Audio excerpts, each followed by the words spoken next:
Quero compartilhar com vocês na lição de número 10 da promessa do Espírito.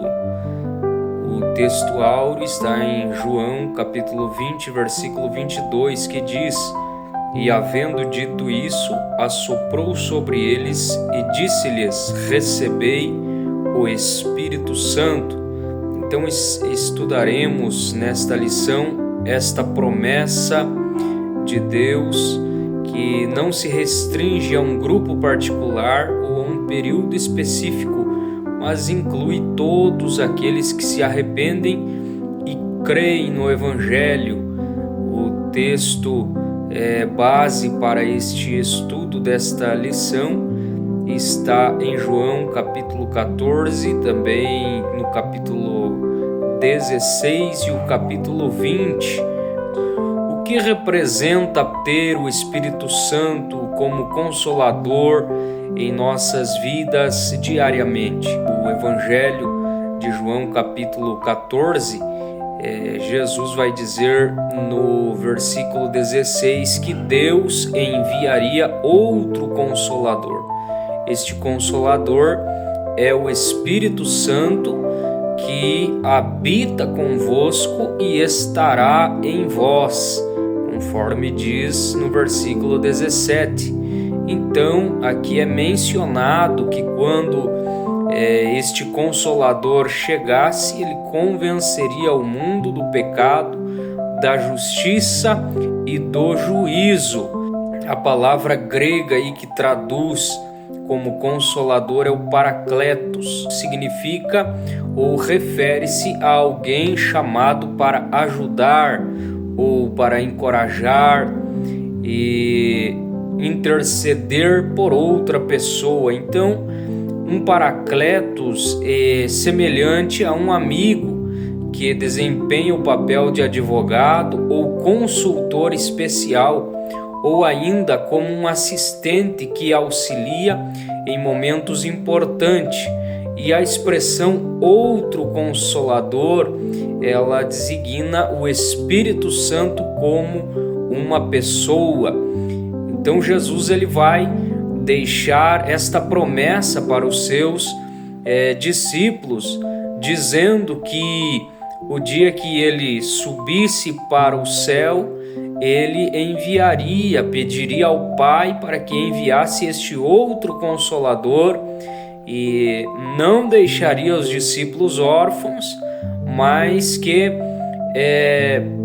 enviaria este Consolador, esta pessoa chamada Espírito Santo para habitar entre o seu povo, seus discípulos, e também habitar em cada um de vós, conforme disse Jesus. Quando Jesus morreu, os discípulos sentiram-se órfãos, talvez ali desamparados, abatidos por causa da morte do Senhor Jesus. E certamente entendemos que este foi um período muito difícil para aceitar o fato de que o Senhor, o Cristo de Deus, estava morto. Não foi por acaso que nosso Senhor chamava os seus discípulos de filhinhos, conforme João 13:33. Então, nesta relação pessoal entre Jesus e os seus discípulos, o nosso Senhor ele vai garantir que eles nunca ficariam órfãos ou desamparados ou desprezados. Então esta é uma promessa gloriosa do Senhor Jesus para os seus discípulos, para os seus seguidores. Você não está sozinho nesta caminhada, você faz parte desta promessa e certamente o Espírito Santo, ele está com você em todos os momentos da sua vida. Então, o que significa ser morada do Espírito Santo?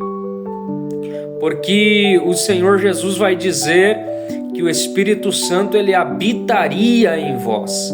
Então o Espírito Santo habita nos discípulos do Senhor Jesus.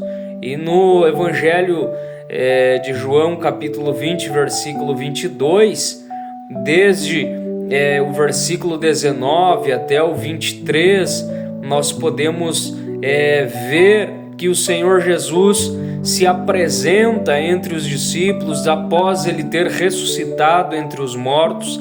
Ele entra dentro daquela sala onde estão os discípulos reunidos de uma forma misteriosa. Jesus aparece entre eles com o seu corpo ressurreto, o seu corpo glorificado, e ele aparece naquela reunião onde estavam os discípulos.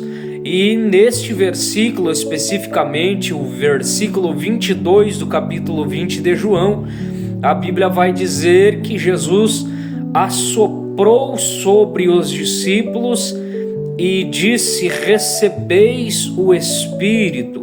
E a palavra que traduzida aí do grego para assoprar, ela vai trazer este significado de fôlego de vida.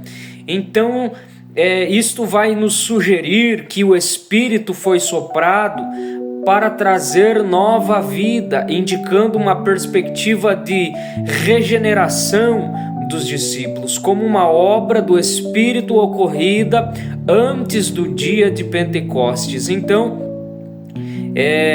este episódio que ele acontece antes do dia de Pentecostes, antes lá do Atos capítulo 2, é algo diferenciado. Então nós estamos aqui diante de duas situações diferentes. Primeiramente, o Espírito Santo como aquele que convence o homem do pecado, da justiça e do juízo. A partir do momento que este homem sente a necessidade de ter esta nova vida em Cristo Jesus, então ele recebe este Espírito Santo que vai fazer esta obra em sua vida, levando-o a ter uma nova vida, ou seja, uma vida espiritual. Então, quando Jesus estava dizendo recebei o Espírito Santo, ele vai sugerir uma consequência direta desta menção de assoprar sobre eles o Espírito. E este Espírito habitaria nos discípulos naquele momento específico. E então, a partir desse ponto, os discípulos se tornam uma nova criação, completamente regenerados e sendo governados, ou seja, habitados e vivificados pelo Espírito Santo. Posteriormente, ou seja, depois disso, aconteceria então o Pentecostes, que seria uma segunda obra distinta e capacitadora do Espírito para que os discípulos pudessem pregar o Evangelho, começando em Jerusalém e até os confins da terra, como era a ordenança do Senhor Jesus. Então, quais são as mudanças na nossa vida ao receber o batismo no Espírito Santo? Então, há uma promessa do Pai que foi cumprida no dia de Pentecostes, e a Bíblia vai dizer que de repente, então o aparecimento de Jesus em João capítulo 20, ali naquela reunião onde estavam os discípulos dentro daquela sala, podemos assim dizer, ele foi um aparecimento milagroso, ou seja, misterioso, e isto vai referir-se a um período que é compreendido entre a Páscoa e o dia de Pentecoste. Após a ressurreição, o Senhor ele vai então aparecer aos discípulos, e o Senhor Jesus ele era o Cordeiro da expiação que foi sacrificado para perdão dos pecados de toda a humanidade. Ou seja, quando Jesus ele morre na cruz do Calvário, fazendo a expiação dos pecados da humanidade.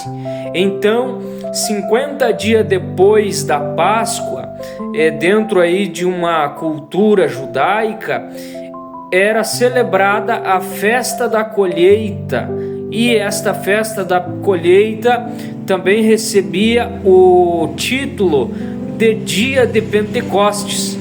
E foi ao final deste dia, ainda não concluído, após Jesus ter feito a promessa de receber o poder de Deus, que de repente, perceba que Jesus, quando aparece aos discípulos naquela sala, foi um aparecimento de repente. E agora em Atos capítulo 2 e o versículo 2, o texto sagrado vai dizer que de repente veio sobre eles um vento veemente, impetuoso, que encheu toda a casa. Então, este é um acontecimento extraordinário que ocorreu quando o Espírito Santo de Deus foi derramado, e isto está registrado em Atos capítulo 2, do versículo 1 ao 4.